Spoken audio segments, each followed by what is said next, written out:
For Victims and Villains, my name is Josh, and today we are getting extra freaky. This is Freakier Friday.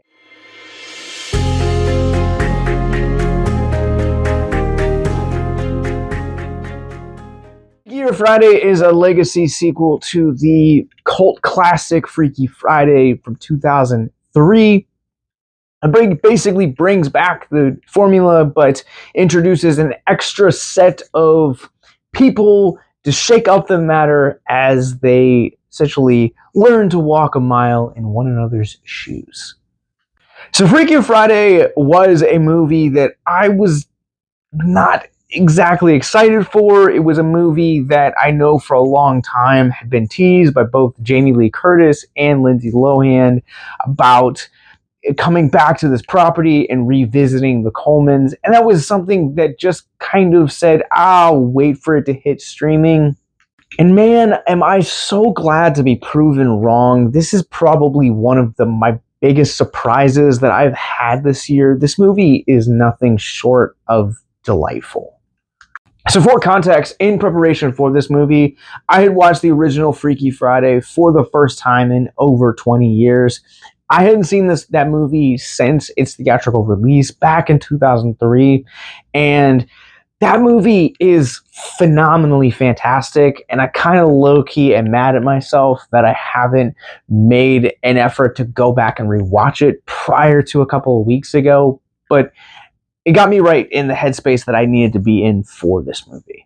The thing that I really enjoyed about Freakier Friday is that it's one of those movies that you don't necessarily have to have seen the original movie or have just watched it last week or it's been a few years. You can kind of just come into this movie because it feels fresh and it feels like it stands alone, while at the same time it also has those nods to the original for those of us that are here to bask in nostalgia. But parents who grew up on the original movie bringing their kids to this film, I think is going to be a win for both parties. Parents get the nostalgia, kids get a fun time at movies.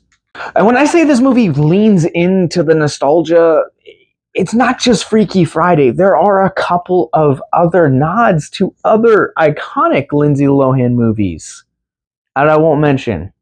But apparently I was the only person in my screening that got said references, and it warmed my heart.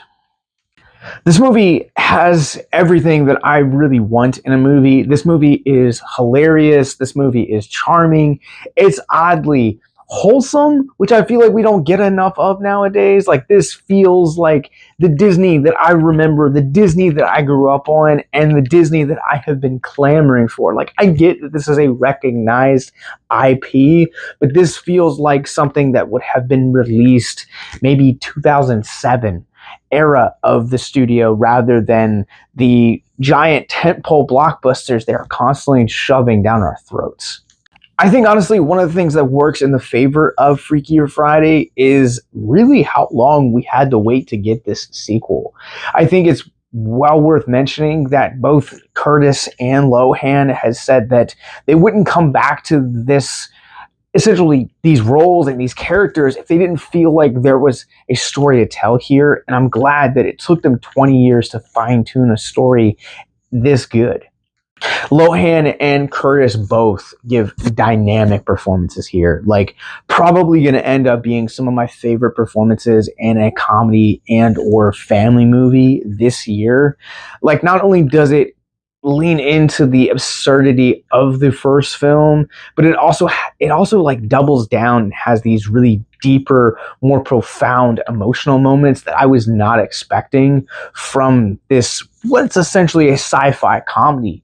But they went there and it works so well, and the emotions just hit and crescendo into such a beautiful climax of a blend of emotion and nostalgia, and just hit all the right notes in all the right ways. The story here is equal parts familiar because it does follow a lot of the same story beats from the first one, even introducing characters exactly how they were introduced in 2003. But also at the same time, I feel like there is enough new ground here, or ways that they challenge the audience to where this doesn't feel like a complete rehash or a retread of the same things and same story beats and same gags that we saw here. And there was a lot of in this movie that I found really refreshing. If I did have one complaint about this movie, is that there are parts of this movie that definitely feel reminiscent of some of the early 2000s DCOMs. If you're unfamiliar with that phrase, it essentially means Disney Channel original movie. And there were definitely some moments where it felt like some of the acting very much leaned into that, where it wasn't as necessarily strong as some of the other performances.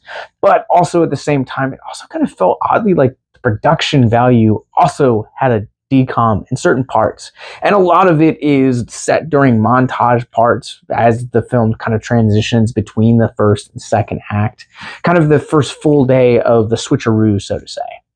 But honestly, it's a very mild complaint in the grand scheme of everything else that this movie is. It's a great, witty, awesome family movie to go see. And I feel like we don't get enough of those, so I really do have to sing its praises. This movie just kind of hits all the right notes that you want. And it's very rare that I recommend family films, but I'm recommending this one. So with that said, let's run this one through our Rorschach rating scale.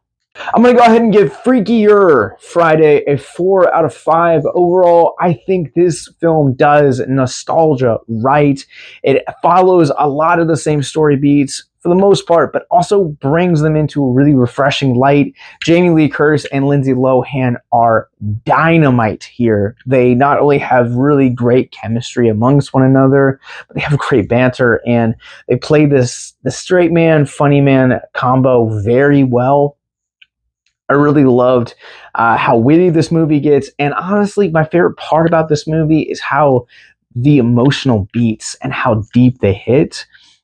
That, man, this is a movie that is going to be made for both people in my generation that grew up on the original movie and that are showing their kids this. This is a good time at the movies.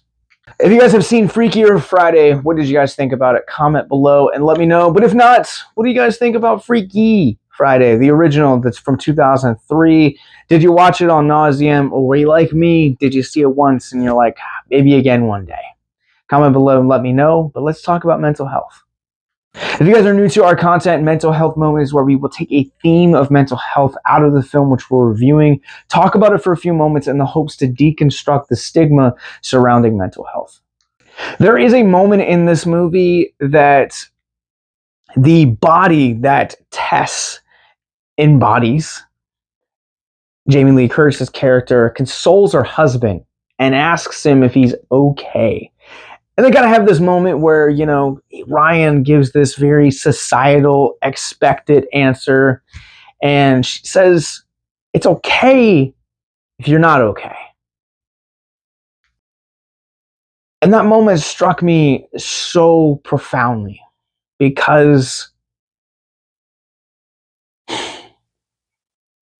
men, we don't talk about our mental health and we don't talk about our emotional states nearly enough. In 2023, it was reported that men have 4 times higher average to die by suicide than women. It's reported that 22.7 men died by suicide for every 100,000 people, whereas women had an average of 5.9 people dying by suicide for every 100,000 people. Just to put that into perspective, men make up nearly 50% of the population here in the United States, and they make up nearly 80% of all deaths by suicide. Men, this is just a reminder that you are not alone. And like Tess says in the movie, it's okay to not be okay. You don't always have to have it figured out, and you don't always have to have a plan for what tomorrow needs. And what tomorrow needs more than anything else is you in it. Your family needs it. Your loved ones need it. Your friends need it. We need you here until tomorrow. And there are a plethora of great resources ranging from therapists to medications to hotlines to warm lines to counselors to group therapy. That list just goes on and on and on. And in the show notes below, you guys will find links to our mental health resource library to use as a tool to get started and just to get the conversation going and allowing all of those years of having that bottled up to start to unravel so that you can breathe. And that goes out to anyone watching this right now. Please, you have value, you have worth, and there are a multitude of reasons for you to stay with us. Freakier Friday opens this Friday, August 8th from Disney. In the show notes below, you guys will find links to find showtimes in your local areas, as well as links to our social media. Previously mentioned mental health resource library, that follow button, how to support us financially, and so much more. So until next time, remember to keep it classy and keep it freaky. Have a good night.